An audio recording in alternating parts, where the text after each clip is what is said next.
Acho que eles estavam... Hi. Good. So, it's us again. I'm Sofia, this is Inês. We're exercise and health specialists from Universidade Lusófona, and we're here to do a little active break before we begin the next session. Are you okay with that? Let's make waves again. So stand up first. Find a comfortable position. Make sure you're not hitting anyone around you. Great. If you have a coffee in your hand, you can do it one-handed, it's fine. So let's bring our arms upwards, big stretch towards the ceiling, and release your air, arms down. And let's do it again. Arms up, towards the ceiling, breathe in, and breathe out, arms down. Bring your arms in front of you, place your fingers like this, and then do a big stretch with your back. If you need to, bring your chin towards your chest. Big stretch, breathe in. And then when you release your air, arms towards the side, chest towards the ceiling. One more time. Arms in front of you, big stretch on your back. And then breathe in and chest upwards. Great job. Your arms are in front of you now. And let's rotate our torso to the person next to us. If you need to say hi to the person behind you, and then come to the front. One more to the other side. Say hi to the person behind you. Hi. And to the front. It's a great opportunity to network. So once again, hi. And up to the front. Last time. To the other side. Hi. And then to the front. So let's stay with our arms in front of us. And let's do 3 small squats. Small ones. So now, bend your knees. And up. Woo! Great job. Once more. Down. Up. Last time. Good. I like the energy. Up. Great. High five the person next to you. Good job. Thank you.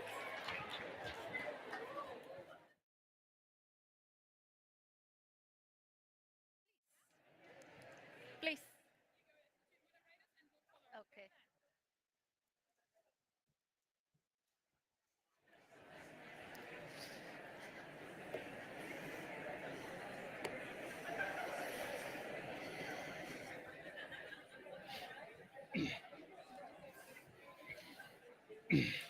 Where do we want to be? Over here. Natasha, where are you staying? No, I stand. Sit. Anyway, very nice to meet you. Great, and good afternoon, and thanks for all coming back. We're so excited to be here. I'm Natasha Azzopardi Muscat, and I'm here representing the WHO Regional Office for Europe. But of course, this is an audience which is very dear to my heart, as Ricardo so fondly said in the opening ceremony. It's always good to be back, and well done to all the community that has been really behind the organization of this amazing event. And we're here to open the plenaries talking about navigating the AI wave, overcoming barriers and unleashing the potential of artificial intelligence.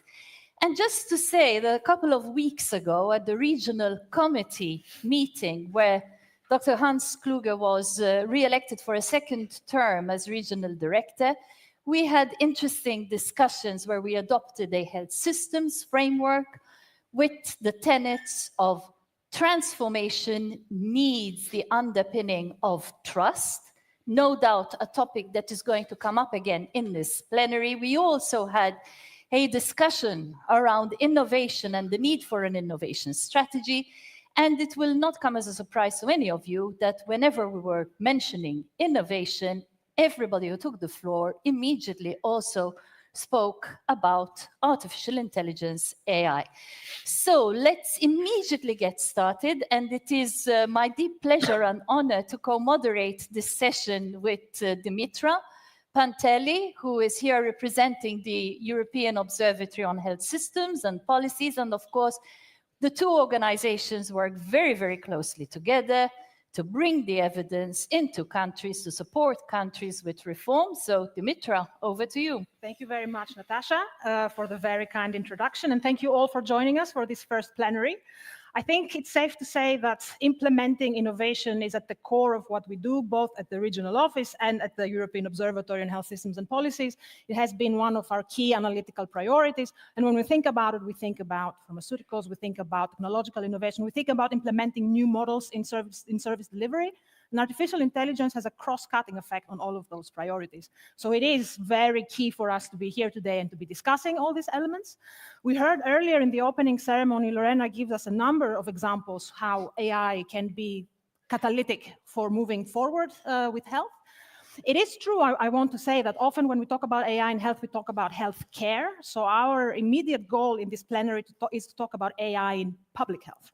It has a lot of potential in many areas, starting with disease surveillance, with predictive analytics, with decision support, with communication support. But there are also a number of challenges, as Natasha said, that we need to overcome to make sure we get it right. So we are very excited to be working in this area, slightly also feeling perhaps a little unprepared about the wave that is coming. So our goal today is to learn from each other, as we do very well, and give our own community here as public health community, perhaps an action plan for moving forward.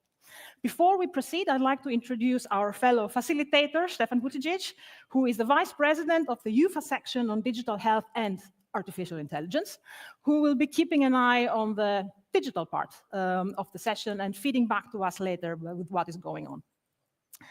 Okay, so before we have our key opening statement, let's take a look at how we plan to interact with all of you in the audience. There are many of you in this room and many of you outside this room. So we plan to do that by using Slido. Many of you will be familiar. Here is the code.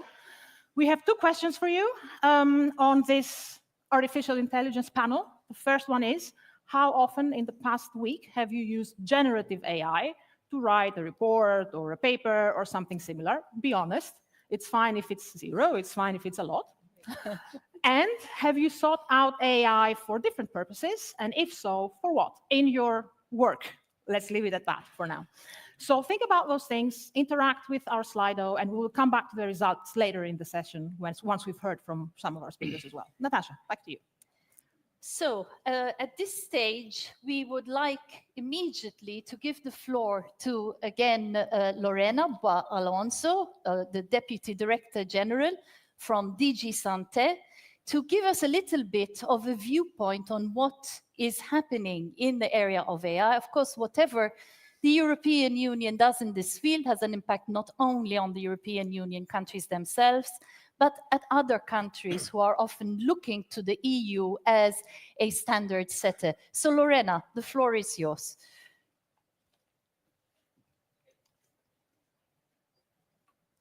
Thank you very much, Natasha. Oh, you're very big. Thank you very much. Well, happy to be here again. Thank you for giving me the chance to address you twice. Indeed, as I was talking, you mentioned a number of examples. And I was also mentioning that this is my first time at the European Public Health Conference. But I've been told that just a few years ago, this conference was discussing the potential of artificial intelligence. It's interesting to see that today we are discussing not the potential, we are discussing how already artificial intelligence is supporting public health and how to trigger even more these possibilities that are already a reality. And I went to examples, and now I want to be even more concrete because I want to give examples of things that are being used now as we talk. One example I like a lot, two of them, it's AI in early detection of sepsis, and also AI-powered breast cancer detection. If we look at sepsis, AI systems, such as those deployed in hospital intensive care units, have been used already to predict the onset of sepsis hours before any clinical symptom become apparent. As regards breast cancer, AI systems like those that are used in mammography screening can detect early signs of breast cancer with remarkable accuracy and often identify abnormalities that I have to say, and we have to acknowledge, human radiologists might miss. But of course, as you were saying, we need to see beyond clinical practice also how we are applying it in the domain of public health. And here again, AI-based predictive analytics can identify patterns and trends. And for instance, AI can forecast disease outbreaks by analyzing data from various sources.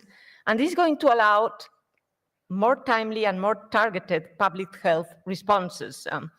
So this is what is happening today, as we know. But as I was also mentioning this morning, we need for innovation and indeed artificial intelligence as part of it, we need to have trust and we need to keep innovation at the same time. And sometimes this is indeed a challenge. Now, for AI, we need the AI itself and we need the data. And for both, we have very recently, as many of you know, come with regulatory frameworks that I don't know if we have achieved, but at least from the European Union, we really were seeking to get this balance. One, of course, is the eHealth data space, where we are creating a framework for accessing, sharing, and reusing electronic health data across the European Union, precisely in a safe and secure manner. And this initiative, and I know there is a separate panel on that, and I really invite you to go there, but it is crucial for the development and deployment of AI in healthcare, because this is what is going to ensure that AI applications are trained on comprehensive and accurate data sets. The other piece of legislation, regulatory framework, is, of course, the AI Act, which, as we know, is really creating a revolution, because it's the first regulatory act, I would say, in the world.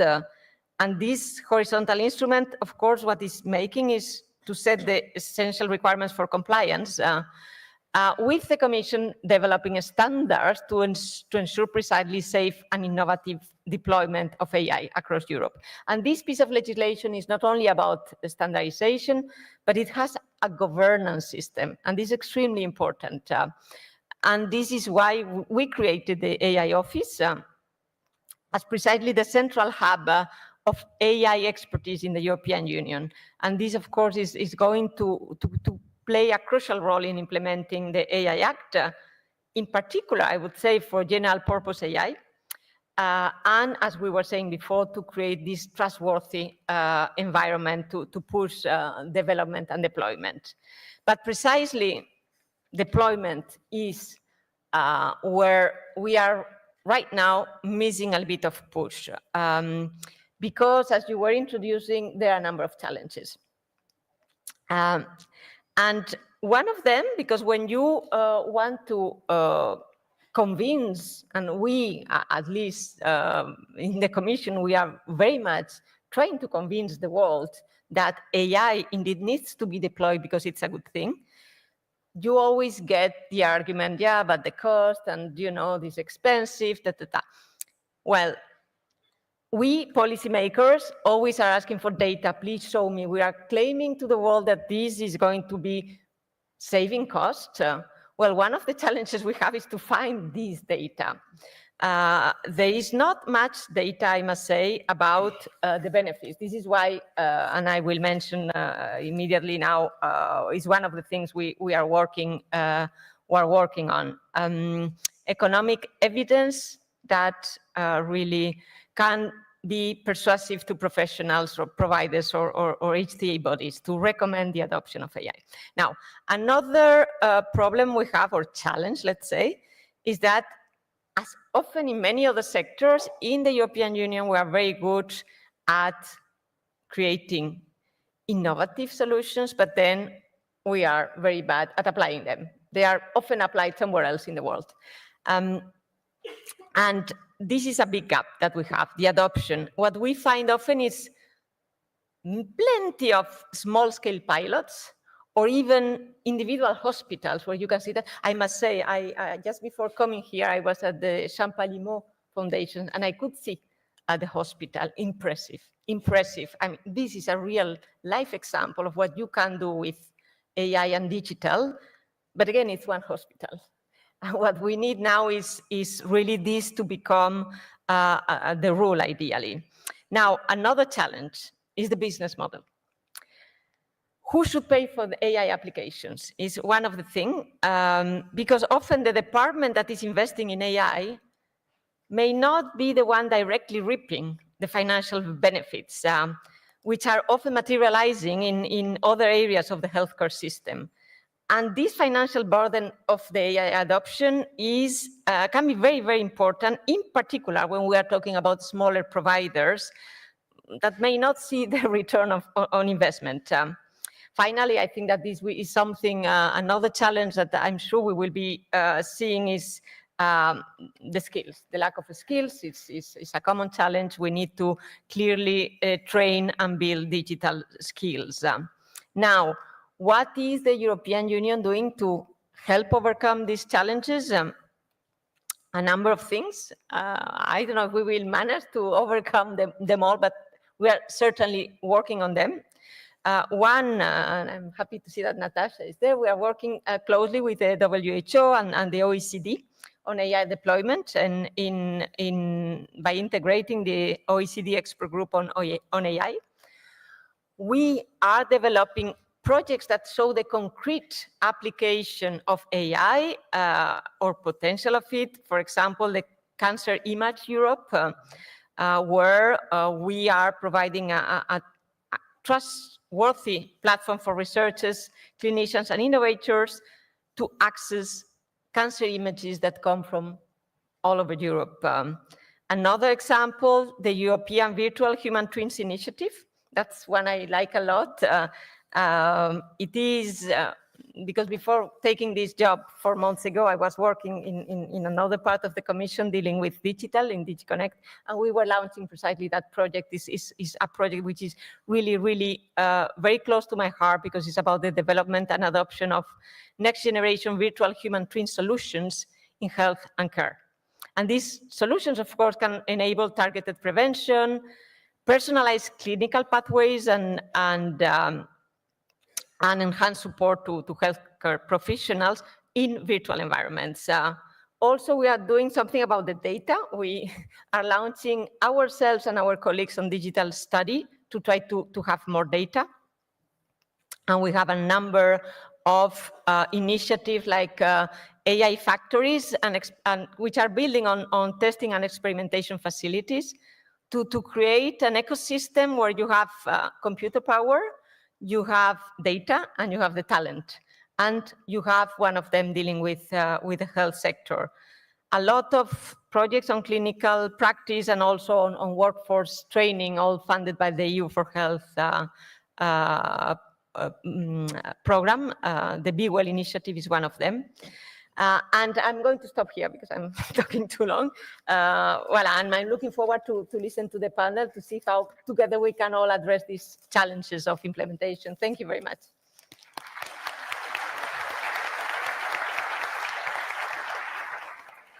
Thank you very much, Lorena, for these key insights also in what the Commission is doing. I think we come back to that during the course of the discussion. It's really important. Before we move to our keynote, let's take a look at the Slido results. Maybe if we can project the slides once more. Okay, so we need a little bit of support. And we're going to invite everyone. We had a bit of a small technical hiccup, so I invite everyone right now to scan that code and get answering, please. All right, and this is when the technology lets you down, no? I mean, we were wondering whether we would have a technological hiccup. But don't worry, Natasha, that's why you need something like the UFA Digital Health and AI section to bring things up back again. Correct. Let's see, okay. So we have you used AI this week, Dimi? This is supposed to be an anonymous poll. Yeah, but I mean, come on. Just till people get their things together. I think I have used it once or twice myself. Yes, exactly. I think I would be in the category, yes, probably more than 3 times. Yes. I think you know my answer, actually, Natasha. I didn't even ask you, Stefan. All right. Okay, so I think we have more than 500 people who have already voted. We see that we have Nice. Yeah. about a third saying more than 3 times, but about another third saying I don't use generative AI, which is a message, I think, for all of us on the panel. Very good. Can we look at what people did use AI for outside generative AI to use a report or a paper? Except, of course, the 28 who said I don't use it. Yeah, so I invite you to scan the code again and, chip in a bit with your insight there. We'd love to hear. All right. And of course, I guess in the audience, we have researchers, we have people who are practitioners, and it will be interesting also to unpack a little bit across this audience how people are using AI in the very different realms of public health. Yep, we can already see that. Anything from text messages to actual code. Tips for presents. Christmas is coming, so that is a very good idea. Thank you very much to whoever put that in. Someone is also counting his calories, I can see as well, especially, but I have to admit, I loved the lunch boxes today. Well done. Travel plan might also be useful for a lot of us. Okay, but I think it's already quite clear. We have about 400 people who have given us their ideas. Yep. I'm surprised with It's the translation. a very broad range. Yes. I am surprised. The translation is quite big, indeed. And these are colleagues in the audience who follow the instructions of limiting themselves to their work uses. So thank you for that as well. And I think maybe we wrap this part up here, because I will leave the floor to Katharina Ladewig, who is the Managing Director of the Center for Artificial Intelligence in Public Health Research at the Robert Koch Institute, Germany's National Public Health Institute. And Katharina, you can also give us your comments on what you saw from the Slido, if that's useful. Floor is yours. Thank you. I think we might need to work on the micro situation for a moment. Can everybody hear me? Is that all right? Not yet. Not yet? Test, test, test. Sounding better. Super. Yeah, so really interesting results on the Slido there. I also use Gen AI every day, really. Email writing, I saw translations. I think we all use that. So AI can really be a productivity tool. And I think that cuts across any health field, any other industry at all. But what I'd really love to talk to you about today is how we can use AI in public health and public health research in particular. So first of all, thank you so much, Natasha and Dimi, for introducing me, but also Stefan for inviting me to share just a few insights on how we as a National Public Health Institute have gone about setting up a new institute, Center for AI and Public Health Research, maybe share a few examples of our work with you, and then a few thoughts on regulation. It's been quite a journey. So we were founded about 3 years ago, and we've gone from one employee one, me, to having just, including some of the students that we have on site, close to 60 people on site, all working on AI with a particular focus on public health research. So we do have slides. Oh yes, that's my slide. Super.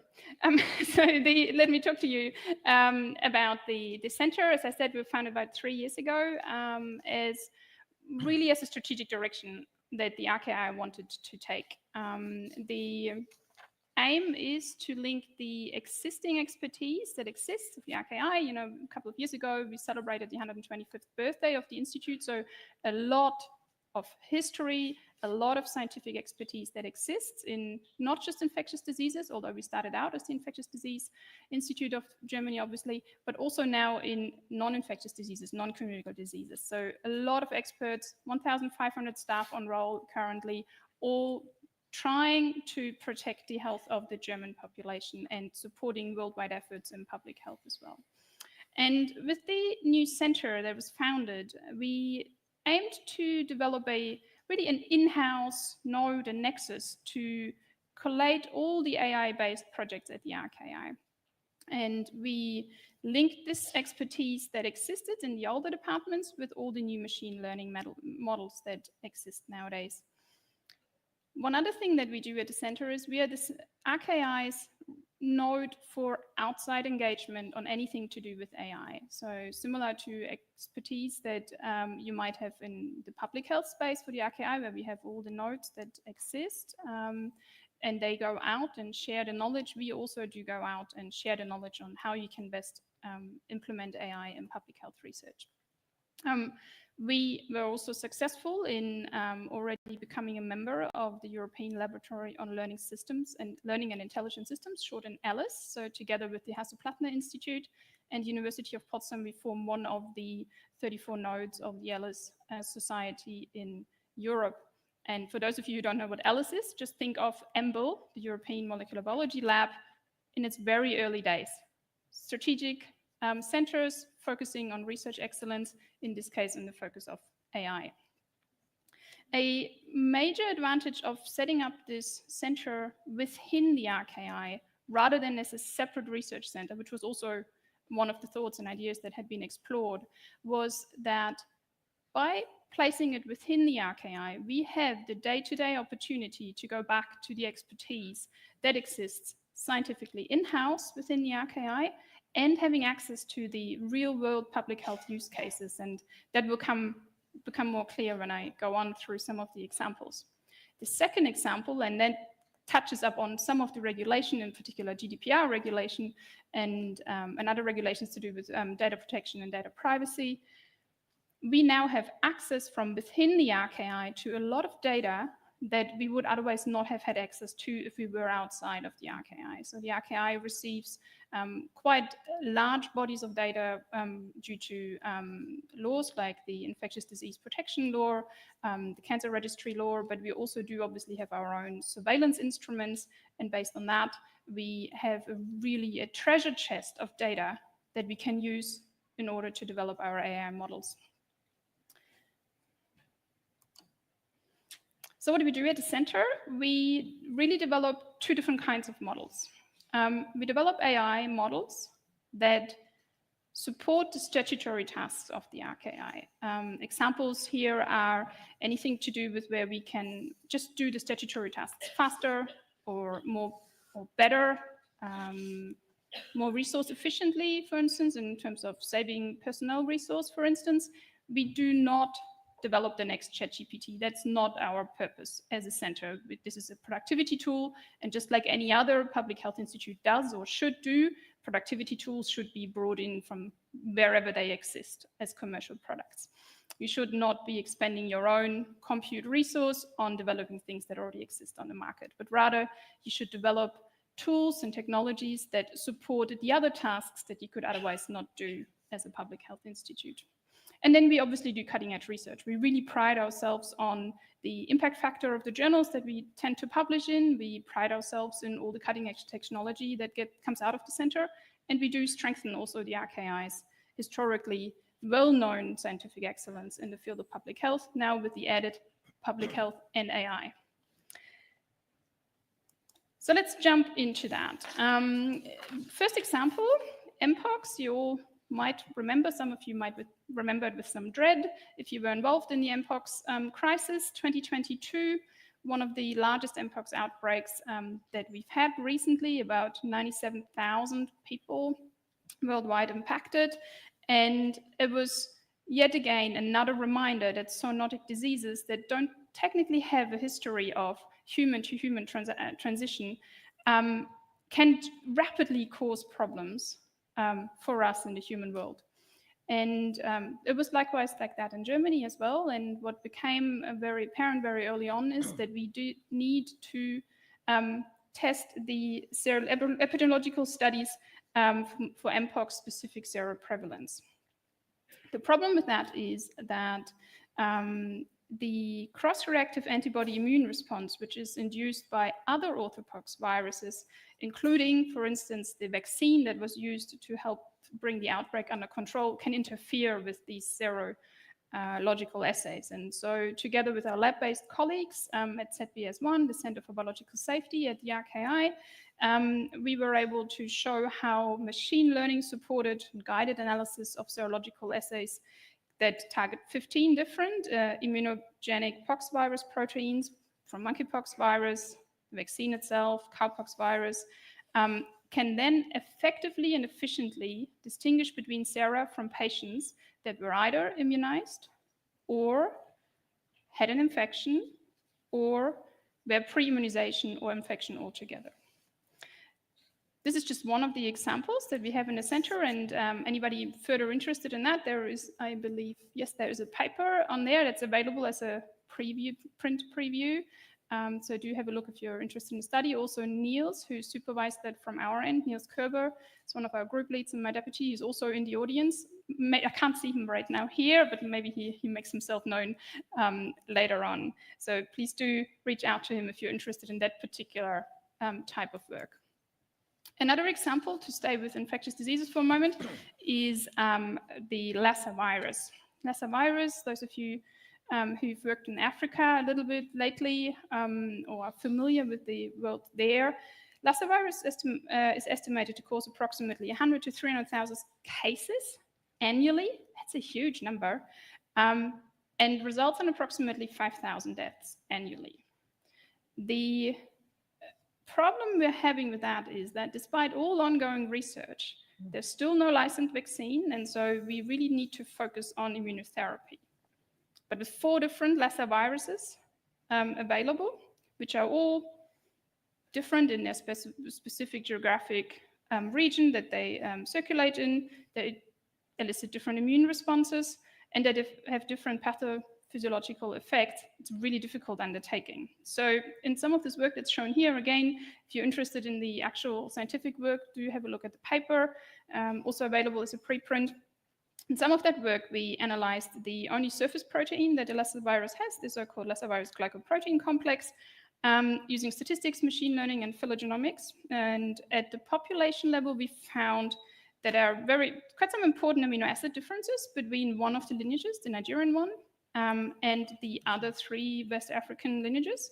And so that could possibly explain some of the observed differences in the pathophysiological effects. However, and now comes the cool part, the cool part is that with this work, we were able to develop a highly selective, accurate, and rapid Lassa virus strain classification tool, which enables now the classification of the viruses in new local outbreaks whenever they occur, and thus improve the surveillance of the emerging outbreaks and exported cases. Catherine, we have to wrap up. I will aim to be faster. You need to go through the next examples much faster. Sorry. So moving on, staying with infectious diseases, but moving on to vaccinations.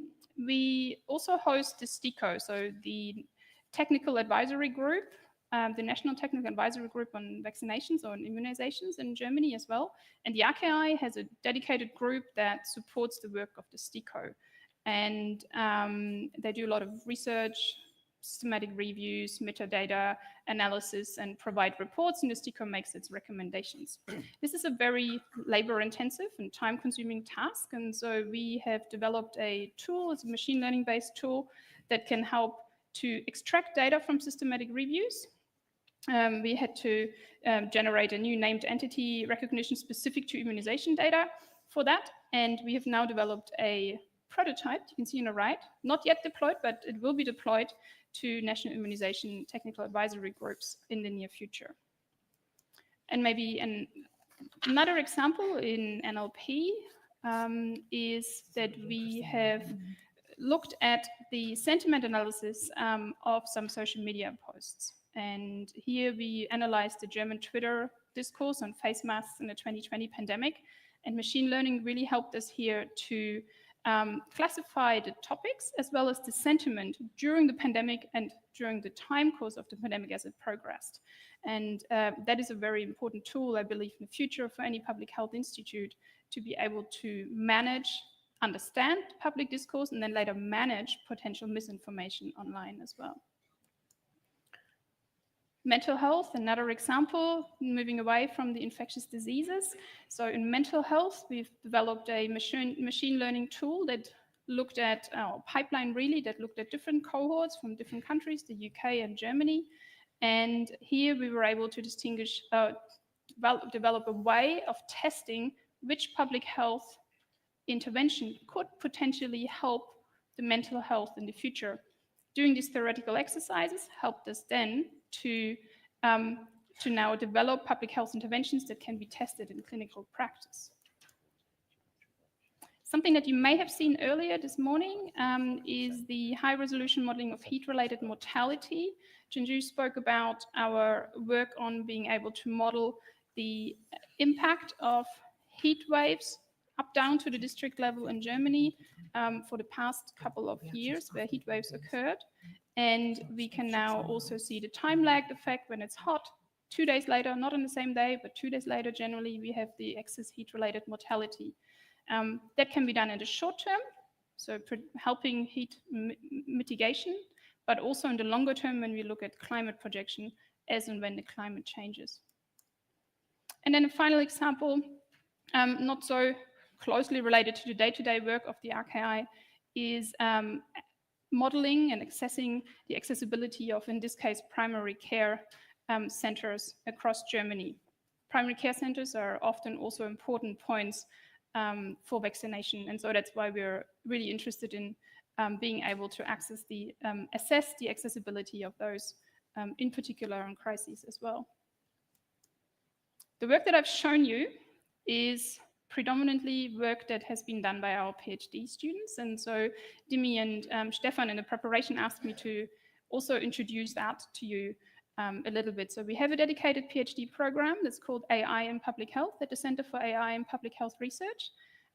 Structured program, 3 years long, international intake, language of instruction is in English, and it's always co-supervised by an AI, a machine learning expert, and an expert in either communicable or non-communicable disease.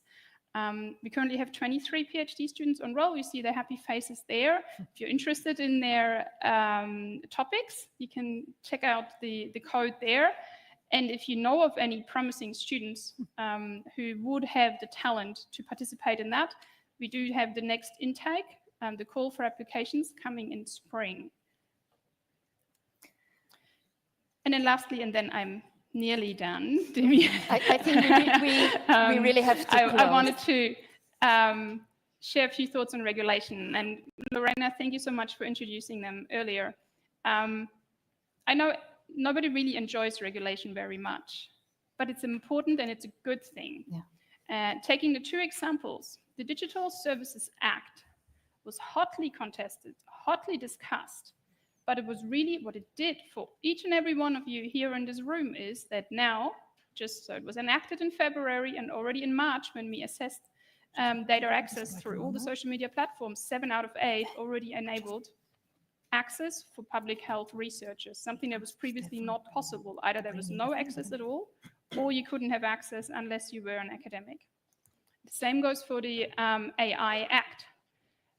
We have seen, it's come into force. A month later, there have already been 100 companies that signed the EU AI Pact. And the proposals for the AI factories, just 2 weeks after the launch, have been 7 in. 15 member states already part of it, 2 associated states. And if I may say, the AI Act has also informed the RKI's internal risk assessment of each and every one of the research projects that we do. Thank you very much, Katharina. Thank you so much.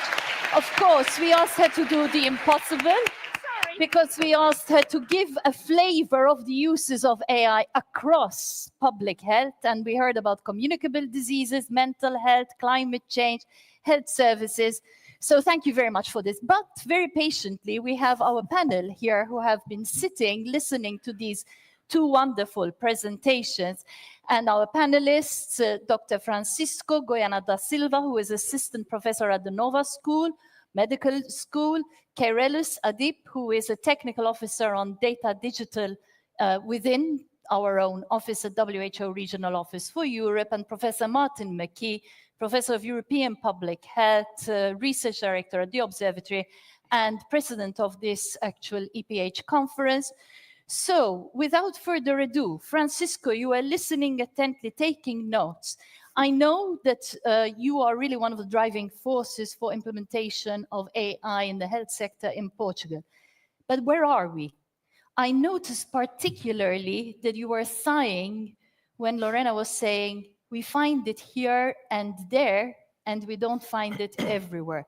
So tell us very quickly, where are we in Portugal, and what is your vision for moving to the next stage of AI? Thank you, Natasha. Dear moderators, dear facilitator, dear panel colleagues, it's a great honor for me to be here, but right to the point. So let me tell you that a little bit of my background very quickly. So 2 years ago, I was working at Google headquarters in London. And then I moved back to Portugal to support the NHS Executive Board.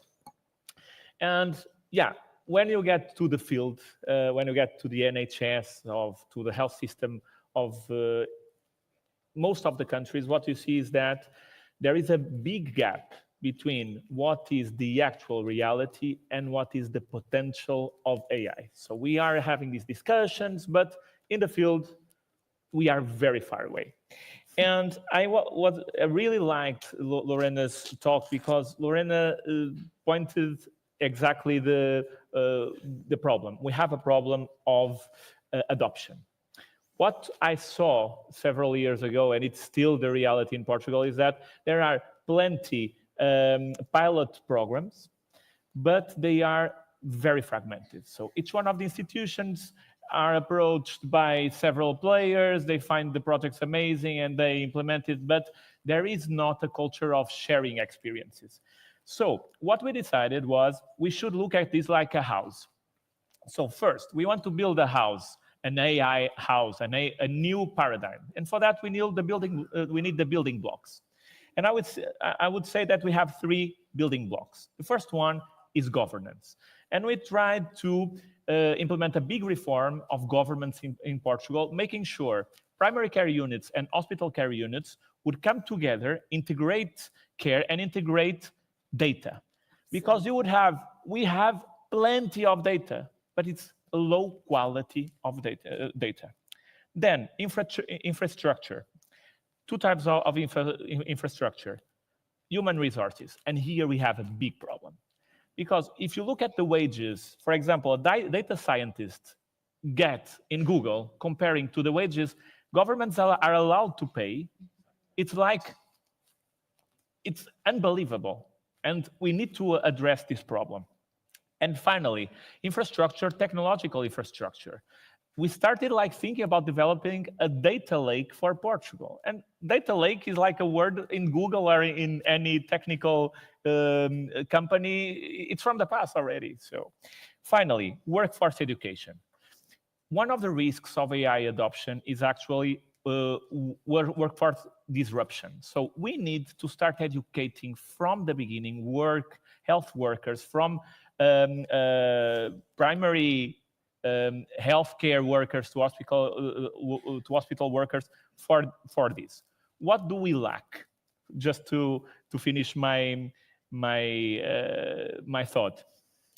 In all of this, okay, we started working in the building blocks, but there was a lack of trust and a lack of confidence saying, this is the way for we to go. And what we were lacking and what we are still lacking is some support for us to actually have a strategy. Because we may be having these building blocks, these pilot projects, but we don't have a strategy. And this is where, for example, I believe the WHO can play a crucial role. I would love to have somebody at the WHO or some platform where I could ask, can you guys help me developing my strategy so that Portugal can make the best use of the experience? And of course, Francisco, we are going to imagine that the audience is going to believe that we didn't stage manage this, but we didn't. This is actually unrolling as it comes along. Yes. And I think you have the right person right next to you to talk about this. So we come to you, Kyrillos, the role of the WHO. I think we heard about regulation, about ethical principles, about strategy building. Thanks. Tell us how. Yeah, so I will start with basically looking into the global perspective and then the regional perspective. From a global perspective, WHO already published 4 main guidance. The first one was in 2021 on ethics and governance for AI for health. And the second came in the same year around generating evidence for AI-based medical devices. A third came around 2023 around the regulatory regulations, and this is where it helps regulators basically to put together the strategy. We'll come to the strategy later. And the fourth is related to large multimodal models, so ethics and governance of large multimodal models. And basically, when it comes to the core ethics of AI for health, there's 6 principles that WHO laid out. And that's basically protecting human autonomy, means like basically looking into putting human in the loop, where basically there's no AI system can override a clinical decision by a human. And second is related to the safety, maintaining safety and ensuring safety for patients, which mainly means like causing no harm. And there is like ways actually to monitor this in a way. And the third is related to explainability, intelligibility of the models. And that's basically looking into the capacity of the people to understand the model, and basically that there is sufficient information for the AI system developers that puts for regulators, patients, and healthcare providers to kind of stimulate public debate whether the AI tool should be used or not. When it comes to the fourth is definitely around the digital divide and equity. So again, like it should be equitable and inclusive. Basically looking into AI responsiveness, which means that basically it's responsive and sustainable, which means basically that whenever there's a change in human behavior, all healthcare provision, this change also kind of reflected in a way to be addressed by the AI tool. So that's basically in a nutshell the AI from a global perspective. From a regional perspective, we are working on the first AI survey right now that's going to be published next year around the status of AI for health in the region. And we are looking into the strategic context and the regulatory context and the uptake and the resources available at national level for the 53 member states regarding the use of AI. And based on that, we'll also kind of look into the successful cases. So we sent out already like ask for member states to come up with like what makes AI solutions successful in their countries across, again, like the same domains of the survey. And on top of all of that, we are looking to have like a regional strategy for AI. Basically, this is something that what Francesco was referring to is like something that an overarching strategy. This is kind of a gap that's still available up till now, that basically member states are able to adapt at national level, and then we have like a national strategy for AI. Thank you, Kairelis. And when you talk about AI and WHO, any questions you send my way will end up on this gentleman's desk. So we also need to acknowledge that WHO really requires the support and input and expertise of all of you, of institutes such as RKI, to be able to harness really what is happening out there, and then to provide this sense of, okay, what needs to be done? Because, Martin, as you have been telling me and many others for a long time, we have a trust issue, and unless we overcome the trust issue, we are not going to be able to unleash the potential of AI and make sure that it's really driving the transformation of public health and health systems. And let's face it, we need to depend on AI to be able to really transform the way in which we are managing this sector. So Martin, a few thoughts from your end. Sure. Well, as you say, trust is now right at the top of the agenda. And Natasha and I and others were working on the ministerial conference in Tallinn in December, just published a book on the European Observatory website on the importance of trust. And I would say trust has become even higher on the agenda since last week. So with that, I think one of the major problems we face is that AI is essentially a black box. Now, Kairelis, you've already mentioned that we need to look inside that black box. We need to look at explainability. We need to look at ways in which AI models can explain why they came to a particular decision or why or how they operate. The challenge is that it doesn't always do that very well, even when you do use XAI and explainable artificial intelligence, and explanations that are contradictory or confusing can actually make things worse and can damage trust. Another point that's been raised is the trust of patients, because it is their data that is actually powering the system. Now, you have access to it in RKI, but it is challenging to get it. The data may be unrepresentative, there may be all sorts of issues, but the real problem is that by bringing all the data together, you are creating a target. And we have to be realistic because we now have hostile foreign agents that are looking at these targets. That means that we in public health need to work with the intelligence services, which are not people we normally work with, look at people in cybersecurity, and remember that the people who are attacking us, as has already been said, are going to be paid far more money than the people that we can ever hope to get. We need to get trust from the clinicians who are going to use these models. We need to get them to trust them enough to use them, but not so much that they surrender their clinical judgment. We need to calibrate the trust. And we've been looking at how you can do that. We need to get an appropriate level of reliance on the algorithms. Misplaced trust can be as bad as not having enough trust in that. And then we also need to get people, the clinicians need to understand how the models work. So in a way that we're now training surgeons on simulations, clinicians on simulated patients, we need to look at training using simulations to try to understand what's going on. We need to recognize that AI can reinforce biases. And this is a real challenge in Europe because we know that many of the algorithms, many of the evaluations that have been done systematically produce biased results for people from ethnic minorities, religious minorities, and other groups, because it reinforces the bias that is already there. And if we do not collect data on ethnicity in Europe, as we don't in many countries, which is a point we made strongly in the report of the Pan-European Commission on Health and Sustainable Development, we will have a problem. But then regulation. We've got 4 years in Europe of an interlude while one of the major regulatory powers disappears from global health. If you sack 50,000 civil servants, you are not going to be at the table, and they're probably going to withdraw from all the tables anyway. And that really calls on the European Union to step up and fill that gap along with the other regional blocs like ASEAN and Mercosur and so on. You know, the old story about a crisis being an opportunity. This is an opportunity for Europe to seize the nettle and to actually take this forward. But there's one thing I just want to raise about trust moving forward, because we always think of progress as being always upwards. The large language models, much of the artificial intelligence is being trained on all of the data that are out there on the internet, which at the beginning were generated by humans. But as we go further, more and more of those data are generated by AI itself. And there's this concept of autophagy, essentially eating itself. And the problem then is that mistakes, errors that are in the data that it's learning on get amplified. And with that, we could have a problem looking ahead, and we haven't solved that one. And that's going to have real consequences for trust.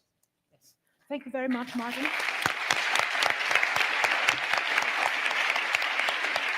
And just to steal Natasha's speech from earlier, Martin is leading the work on AI for the European Observatory on Health Systems and Policy. So any ideas would land on his desk and perhaps on mine. So we're really looking forward to your inputs on this.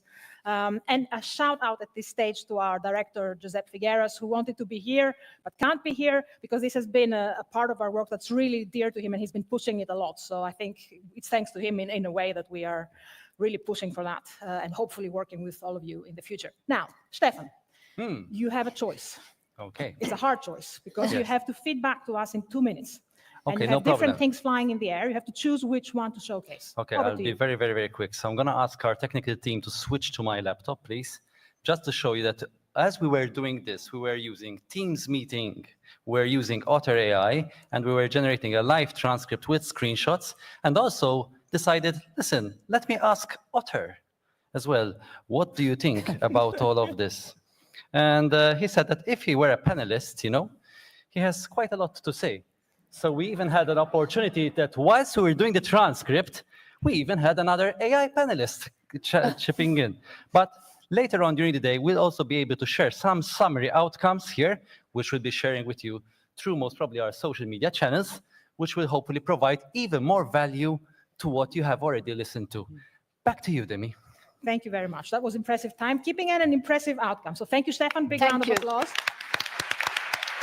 If we can switch, please, to the main slides. So I think that we've done a great job, which means that our panelists get 1 minute each to give us all their take-home message. Who would like to start? Ooh, tough one. Lorena, can I come back to you? Try to take less than 1 minute. I think that the clear take-up here is that AI cannot be the privilege of a few.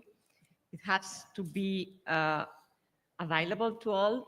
But I would say even more, I'm a firm believer that AI can help to make public health more accessible to all. Got that? Next. Martin. Martin, you're volunteering. So for me, AI has to be our servant, not our boss. And I just maybe plug a paper that Tiago Correa and I've just published on the future of professions, where we look at, among other things, AI. It is there to help us. It is not there to tell us what to do. So we should rule AI for public health rather than let AI rule us. Okay, who's going next? Come on, Francisco. So I hope in the very near future we'll be able to have a platform where member states will be able to share their experiences and also to make use of peer pressure and information to develop local, national strategies for AI, all aligned in the same vision for a strategy, a regional strategy for AI. Together we will be stronger, certainly. Kyrillos, putting you in the hot seat. Sure. So I think I would say that it's really important to kind of have AI literacy at public level and health professionals. This is like really, really important. We have this as a gap in general for digital health, like only 52% of the member states actually having a plan regarding that. And 56% have like some sort of inclusion plan for people who are not able to access digital health solutions. So it comes to, I think, a lower percentage when it comes to AI. So this is something that's really important when it comes to like equity. And the second one is regarding accountability and responsibility. So again, like there should be mechanisms somehow to monitor if something goes wrong, who's going to be held accountable, and basically looking into how to redress people who are adversely affected or individually adversely affected by this technology. So like if we are able to do that, this is how we build trust. Thank you. Excellent. Thank you.